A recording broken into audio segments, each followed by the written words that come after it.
بسم اللہ الرحمن الرحیم۔ آر کیو ٹی وی کے معزز ناظرین السلام علیکم۔ ناظرین، حضرت شفاء بنت عبداللہ کا بیان ہے کہ میں ایک دن رسول اللہ صلی اللہ علیہ وآلہ وسلم کی خدمت میں حاضر ہوئی اور عرض کیا کہ اللہ کے رسول مجھے کچھ عطا فرمائیے۔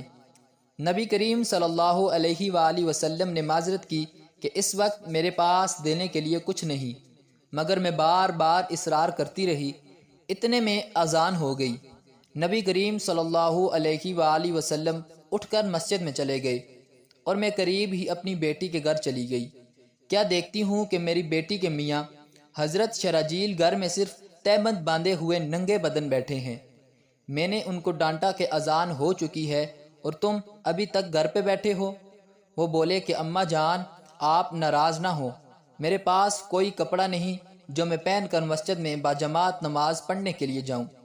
میرے پاس صرف ایک قمیض ہی تھی جو نبی کریم صلی اللہ علیہ وآلہ وسلم نے مجھ سے عارتاً لے لی ہے، کیونکہ اس وقت آپ کے پاس پہننے کے لائق کوئی کپڑا نہیں۔ اس لیے مجھے شرم آتی ہے کہ میں ننگے بدن مسجد میں جاؤں گا تو لوگ پوچھیں گے تو میں بتاؤں گا کہ میری قمیض رسول اللہ صلی اللہ علیہ وآلہ وسلم نے لے لی ہے۔ یہ سن کر حضرت شفاء بہت شرمندہ ہوئیں اور بولی، میرے ماں باپ آپ صلی اللہ علیہ وآلہ وسلم پر صدقے ہوں۔ میں تو صبح سے ہی نبی کریم صلی اللہ علیہ وآلہ وسلم کو تنگ کر رہی تھی کہ ضرور کچھ نہ کچھ دیں۔